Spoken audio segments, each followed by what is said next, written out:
Neste vídeo, quando usamos o termo sistema, não estamos nos referindo a nenhum sistema político, cultural ou religioso específico. Em vez disso, estamos nos referindo ao que parece estar subjacente a todos eles. O que impulsiona uma infinidade de comportamentos humanos e estados mentais como raiva e ansiedade. É essencialmente a escravidão aos caprichos do nosso ambiente. Ao refletirmos sobre a condição humana, torna-se evidente que muitos de nós são significativamente influenciados e controlados pelo mundo fora de nós. Nossa felicidade muitas vezes depende de obter o que desejamos deste mundo externo, e, inversamente, experimentamos tristeza quando ele nos tira coisas. A aprovação e desaprovação dos outros nos afetam profundamente. Os elogios nos elevam, enquanto as críticas nos tornam miseráveis. Curiosamente, quanto mais desejamos algo, mais estamos dispostos a sacrificar para obtê-lo. Por outro lado, quanto mais nos opomos a algo, mais alto o preço que estamos dispostos a pagar para evitá-lo. Esses ciclos de desejo, aversão, amor, ódio, gostar e não gostar nos deixam em um estado perpétuo de medo, nos tornando suscetíveis à manipulação por meio de vergonha, culpa e a sedução de entidades externas como grandes empresas, partidos políticos e seitas, todos buscando algo de nós.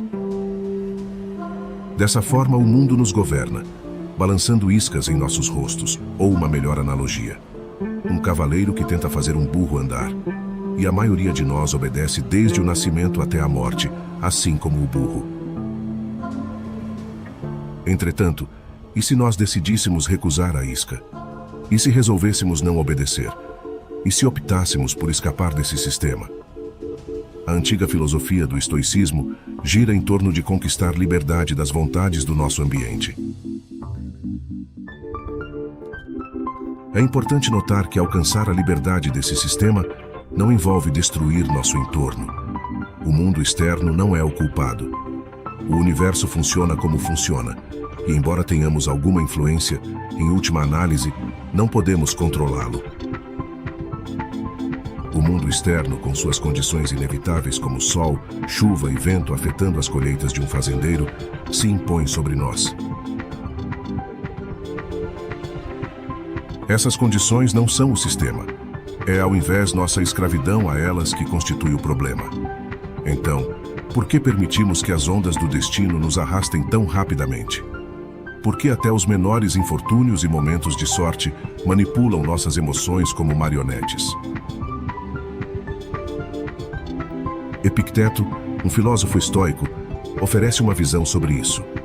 Os homens são perturbados não pelas coisas, mas pelos princípios e noções que eles formam sobre as coisas. Por exemplo, a morte não é inerentemente terrível, como evidenciado pela perspectiva de Sócrates. O terror reside na nossa percepção da morte como algo terrível. Portanto, quando enfrentamos obstáculos, perturbação ou pesar, não devemos atribuir isso a outros, mas a nós mesmos, aos nossos próprios princípios. O sistema opera enquanto nos deixamos influenciar por ele. Quanto mais atribuímos tragédia e fortuna ao que é natural e está além do nosso controle, mais nosso estado emocional é determinado pelo acaso. Felizmente, o estoicismo nos oferece uma sabedoria valiosa para nos libertar desse sistema. Aqui estão 7 princípios estoicos que podem nos guiar para substituir uma maneira de viver altamente vulnerável, errática e tumultuada por uma existência tranquila e liberta. Antes de começarmos, verifique sua inscrição no canal. E como de costume, não seja fraco. Permaneça até o fim.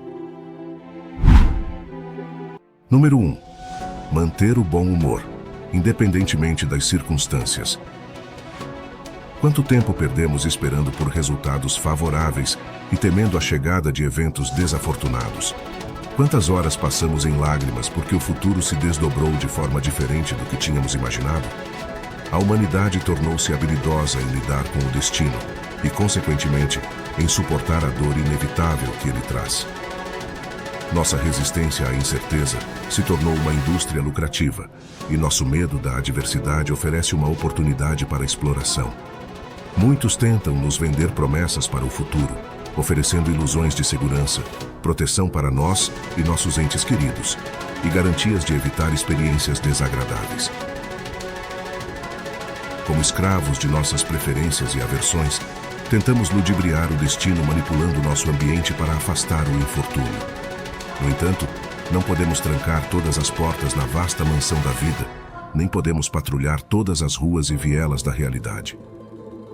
Apesar de investir um tempo considerável, esforço e dinheiro em medidas de proteção, o destino sempre prevalece. Portanto, a verdadeira fuga do sistema está em aceitar o que vier, em vez de pagar um preço alto para resistir futilmente ao inevitável. Ao adotar essa perspectiva, é menos provável que permitamos que outros capitalizem sobre nossos medos, e experimentaremos menos perturbação quando a adversidade ocorrer. Sêneca afirmou com eloquência: por que então deveríamos ficar zangados? Por que deveríamos lamentar? Estamos preparados para nosso destino. Deixemos a natureza lidar como quiser com seus próprios corpos. Sejamos alegres aconteça o que acontecer, e reflitamos firmemente que não é nada do nosso que perece. Número 2. Diminuindo a preocupação com a reputação. Os estoicos veem a reputação como um indiferente preferido. É agradável possuir, mas não é essencial para a felicidade. Além disso, como qualquer coisa externa, a reputação está, em última instância, além do nosso controle. Alguns indivíduos passam a vida toda criando minuciosamente uma boa reputação, apenas para vê-la despedaçada por um único passo em falso.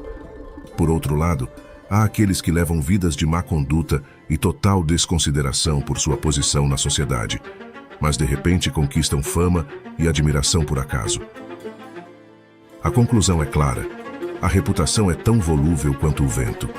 Quanto mais valorizamos nossa posição, mais dependemos das opiniões dos outros, que são inerentemente imprevisíveis. Além disso, quando nos preocupamos excessivamente com as opiniões dos outros, nos tornamos suscetíveis à manipulação e exploração, nos tornando, em última instância, escravos do ambiente. Epicteto argumentou que nosso desejo por uma boa reputação não deve prejudicar nosso bem-estar mental. Se necessário, devemos estar dispostos a aceitar coisas como vergonha, culpa, exclusão e ridicularização, se isso nos permitir alcançar tranquilidade e liberdade. Esses estados últimos estão sob nosso controle e, portanto, não são afetados pelas opiniões e julgamentos dos outros. Número 3. Desenvolvendo a habilidade da resiliência. Na maioria das vezes, quando nos encontramos em uma situação indesejável, nossa inclinação imediata é buscar uma fuga rápida. No entanto, isso nem sempre é possível. Consequentemente, muitas vezes recorremos a queixas, lamentos e nos sentimos miseráveis, acreditando que temos direito a uma circunstância melhor. Na verdade, não temos direito fundamental a nada, e muitas vezes a melhor abordagem para lidar com uma situação é suportá-la. Quantas vezes nos desviamos do nosso caminho escolhido? Traímos nossa bússola moral ou comprometemos nossos valores simplesmente porque éramos avessos a suportar a dor?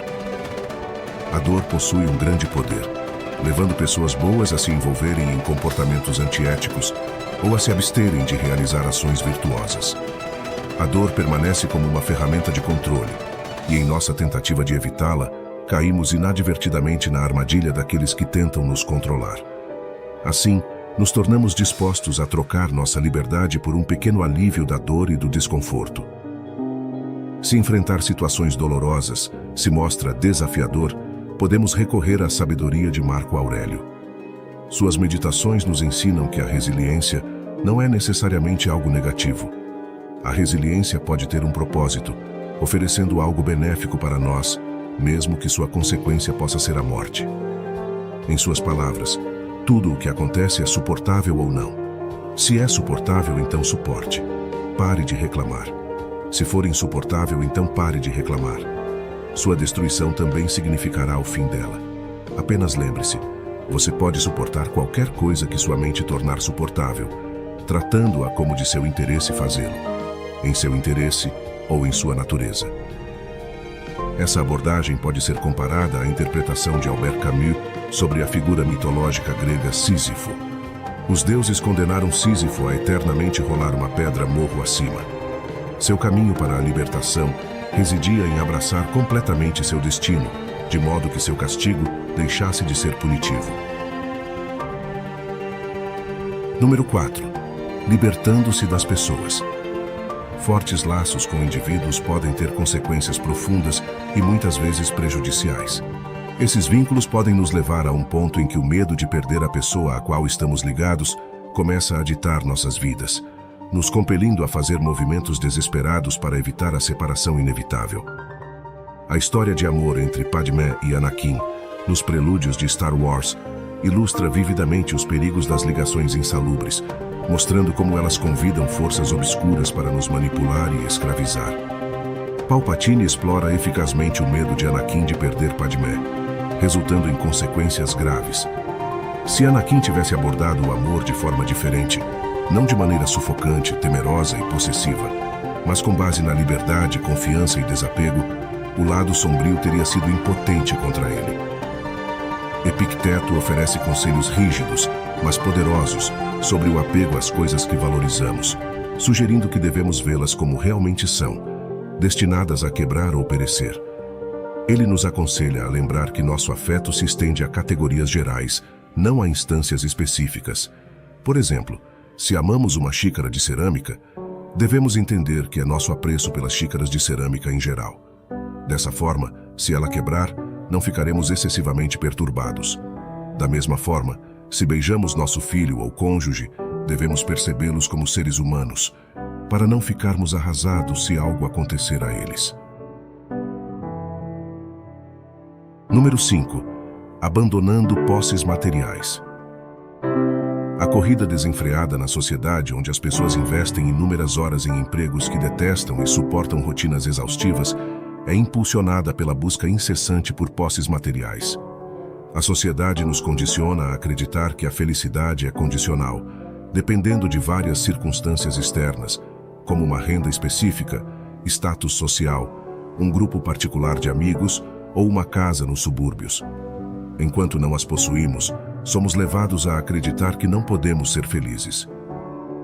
No entanto, precisamos questionar a validade dessas buscas. Essas buscas estão principalmente dentro do domínio onde o destino e a fortuna têm influência. Engajar-se nessa busca é semelhante a lutar contra forças que nunca podemos verdadeiramente superar. Em sua carta a Lucílio intitulada Sobre Riquezas Verdadeiras e Falsas, Sêneca questiona o valor dessas posses materiais, os sofás dourados, os móveis adornados com joias e afins. Será que eles realmente nos trazem felicidade? Ou são ferramentas para exibir uma fachada de boa vida?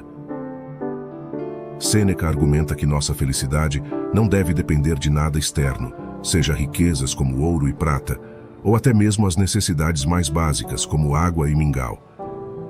Essa perspectiva nos torna independentes das circunstâncias externas, não importando o quão triviais sejam. Sêneca ainda afirma que a verdadeira liberdade é desfrutada não pela pessoa levemente influenciada pela fortuna, mas pelo indivíduo sobre quem a fortuna não tem poder algum. Ele se refere às palavras de seu mestre Atalos, enfatizando que refletir sobre essas ideias nos permite não apenas parecer feliz, mas verdadeiramente ser feliz, encontrando contentamento dentro de nós mesmos, em vez de buscar validação dos outros. Número 6. Empoderando nossas respostas. Quando confrontados com provocações, insultos ou qualquer tentativa de ofensa, nossa reação instintiva muitas vezes inclina-se para a raiva e hostilidade. Dessa forma, o sistema concede ao outros o poder de nos fazer sentir mal, permitindo que seu comportamento influencie nossas ações. Isso amarra inadvertidamente nossa felicidade às ações dos outros.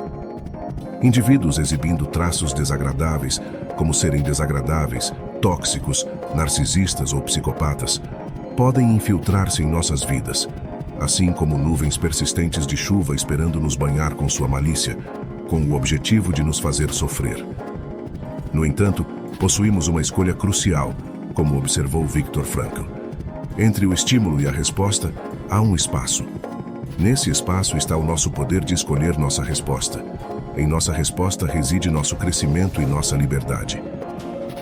Se respondemos a essas pessoas com raiva, medo ou hostilidade, essencialmente entregamos a chave do nosso bem-estar emocional. Por outro lado, optar pela indiferença as impede de infiltrar nossos corações e mentes, poluindo apenas o espaço ao nosso redor. Ao fazer essa escolha, protegemos nossa liberdade e tranquilidade interior.